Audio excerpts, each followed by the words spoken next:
नमस्कार. BMS first year रचनाशास्त्राच्या paper 1मधील आज आपण most expected MCQs part 2 video असणार आहे आजचा आपला.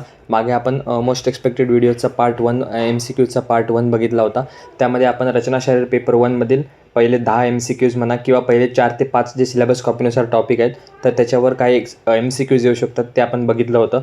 तर ह्या व्हिडिओमध्ये आपण पेपर 1मध्ये राहिलेले जे 10 MCQ आहेत तर ते कोणत्या टॉपिक्सवर येऊ शकतात, काय काय येऊ शकतात ते आज आपण या व्हिडिओमध्ये बघणार आहे.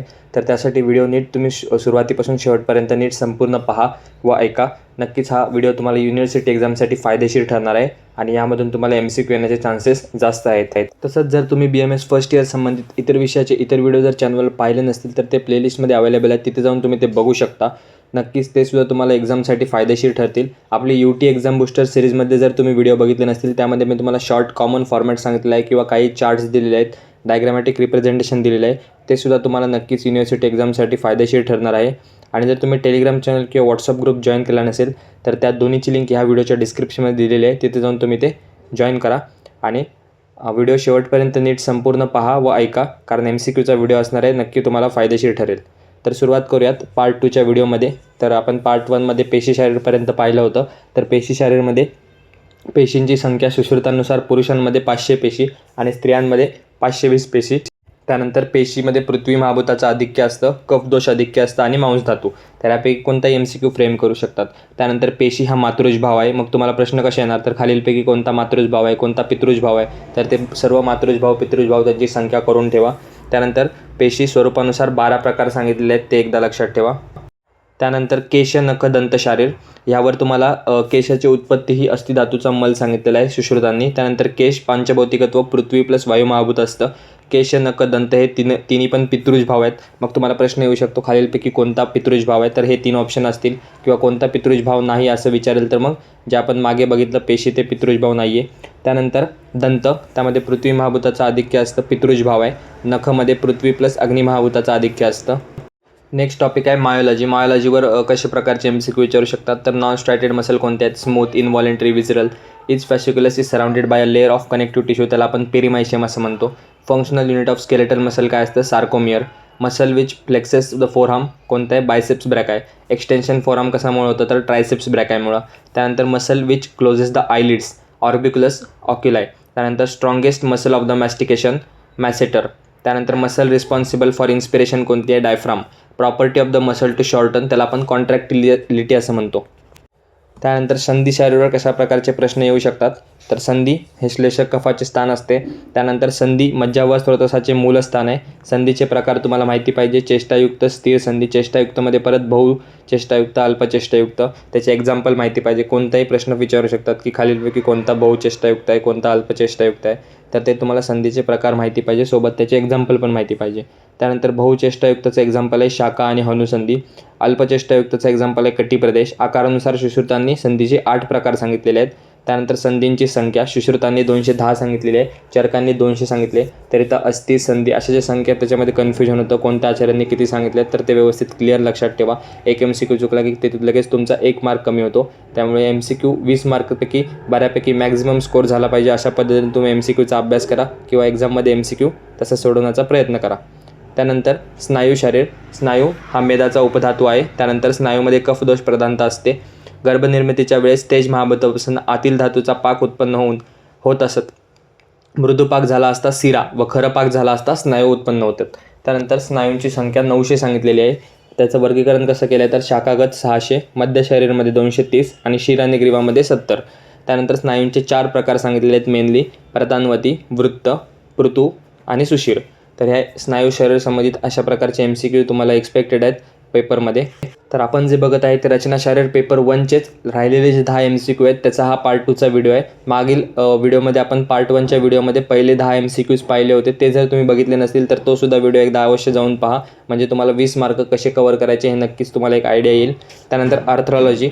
Study of joint is called as arthrology किंवा त्यालाच आपण सिनडेस्मॉलॉजी असं म्हणतो. Type of joint found in the skull, suture.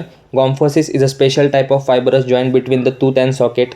Primary cartilaginous जॉईंटला आपण सिनकॉन्ट्रोसिस असं म्हणतो. सेकंडरी कार्टिलेजिनस जॉईंटला सिम्फायसिस असं म्हणतो. बॉल अँड सॉकेट जॉईंटचं एक्झाम्पल काय आहे, hip joint, shoulder joint. Hinge जॉईंटचं एक्झाम्पल आहे elbow joint, knee joint. Pivot joint, atlanto axial joint. Condyloid, wrist joint आणि सॅडल जॉईंट, कार्पो मेटाकार्पल. तर अशा प्रकारे तुम्हाला जॉईंटचं नाव देतील, मग त्याचं ओळखायला सांगतील किंवा जॉईंट देतील, त्याचा एक्झाम्पल विचारतील. असे कोणते पण प्रश्न येऊ शकतात. त्यानंतर नर्वस सिस्टीम, ह्याच्यावर तुम्हाला 4 ते 5 MCQs आहेत रचनाशास्त्राच्या पेपर 1मध्ये. तर नर्वस सिस्टीम टॉपिक व्यवस्थित MCQच्या दृष्टीने सुद्धा कव्हर करा. 5 मार्क म्हणजे खूप झाले युनिव्हर्सिटी एक्झामसाठी. नर्वस सिस्टीमचं क्लासिफिकेशन एकदा तो चार्ट बघून घ्या व्यवस्थित, कोणाचा कशाचा किती पार्ट आहे. त्यानंतर सोमॅटिक नर्वस सिस्टीमला स्केलेटल मसल्स असतात फक्त. त्यानंतर ऑटोनॉमस नर्वस सिस्टीममध्ये स्मूथ मसल, कार्डियक मसल आणि ग्लँड्स येतात. ANS हे इनव्हॉलेंटरी असतं.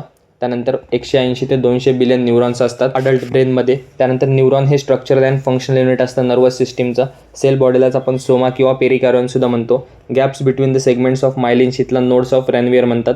मल्टीपोलारमध्ये सेव्हरल डेंड्राइट्स 1 एक्झॉन असतं. बायपोलारमध्ये 1 एक्झॉन 1 डेंड्राइट आणि युनिपोलारमध्ये फक्त 1 प्रोसेस असते. सेन्सरी न्यूरॉनचे 3 टाईप्स आहेत, प्रायमरी, सेकंडरी आणि tertiary.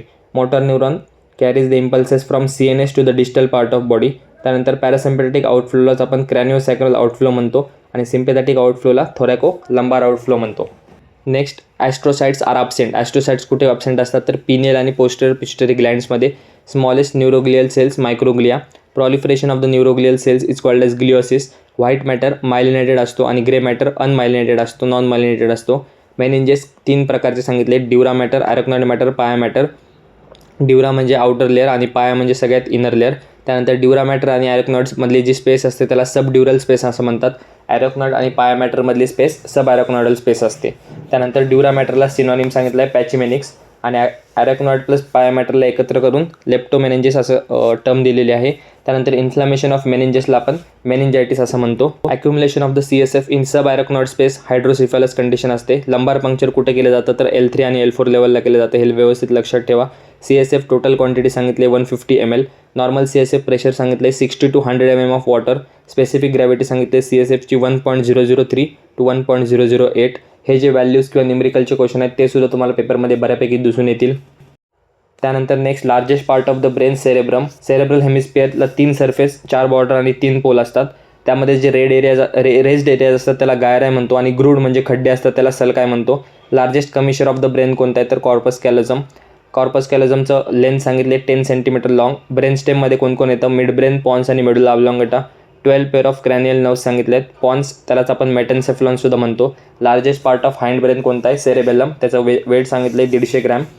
31 pairs of spinal nerves असतात. त्याचा फॉर्म्युला आहे C8 T12 L5 S5 आणि C coccyx fused. Spinal cord 45 centimetre length असते. Circle of Willis, it is the arterial anastomotic circle present at the base of brain in the interpeduncular fossa. त्याला आपण circle of Willis असं म्हणतो. त्यानंतर lymphatic system हा आपला शेवटचा topic असणार आहे रचनाशास्त्र पेपर 1मधला. तर ह्याच्यावर सुद्धा एखाद दुसरा MCQ पेपरमध्ये विचारू शकतात. Largest lymphatic vessel in the body कोणता आहे, thoracic duct. Thoracic duct begins from the cisterna chyli. Cisterna chyli कुठं असतात तर L1 L2च्या लेवलला असतात. त्यानंतर thoracic duct drains in to the left subclavian Wien.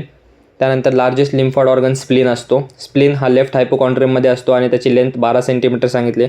पॅलेटन tonsil कुठं असतो तर ओरोफॅरिंग्समध्ये. Lymph contains only WBC. Waldeyer's ring is form by the tonsils. आणि thoracic duct crosses to the left side at the level of T4 to T5. हे काही MCQs होते रचनाशास्त्र paper 1मधले जे आपले पार्ट 1च्या व्हिडिओमध्ये राहिलेले होते. त्यासाठी आपण पार्ट 2चा हा व्हिडिओ बनवलेला आहे. तर एकदा दोन्ही व्हिडिओ तुम्ही सलग पहा म्हणजे तुमच्या लक्षात येईल की रचनाशास्त्र पेपर 1चे 20 मार्काचे जे MCQ आहेत ते तुम्हाला कशा पद्धतीने स्टडी करायचे किंवा कसे कव्हर करायचे. आणि नक्कीच ह्या 2 व्हिडिओचा तुम्हाला रचनाशास्त्राच्या पेपर 1मध्ये युनिव्हर्सिटीच्या फायदा होणार आहे. तर हा जर व्हिडिओ तुम्हाला आवडला असेल तर व्हिडिओला लाईक करा, चॅनलला सबस्क्राईब करा, तुमच्या इतर मित्रांमध्ये शेअर करा जेणेकरून त्यांनासुद्धा MCQs कळतील किंवा MCQ कशा पद्धतीने येतात त्याची आयडिया येईल आणि ते सुद्धा तुम्हाला म्हणतील की काय चांगला व्हिडिओ शेअर केला किंवा चांगला चॅनल शेअर केला. आपण भेटूया पुन्हा लवकरच असाच एका नवीन व्हिडिओमध्ये नवीन टॉपिकसोबत. धन्यवाद. So guys, subscribe Ayurveda essence for more such videos. You will get all hand written notes here.